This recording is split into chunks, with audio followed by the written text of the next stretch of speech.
ஸ்ரீ மகாவைத்திய சிவன் அவர் மீது இயற்றிய ஒரு கீர்த்தனை. இயற்றியவர் ஸ்ரீ வி.சி. சேகரன். இதில் வந்து அட்டானான் ராகம் மென்ஷன் ஆயிருந்தது, ஆனால் நொட்டேஷன் எதுவும் கிடைக்கல, ஸ்வர குறிப்புகள் எதுவும் இல்லை.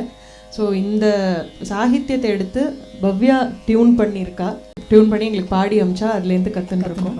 இன்றைக்கி முதல் முறையாக இது வந்து குஹதாசா ட்ரஸ்ட்டில் இதை பாடுறதுக்கு ரொம்ப ஆப்டாக இருக்குன்னு தோணித்து. ஸோ महावैद्यनाथ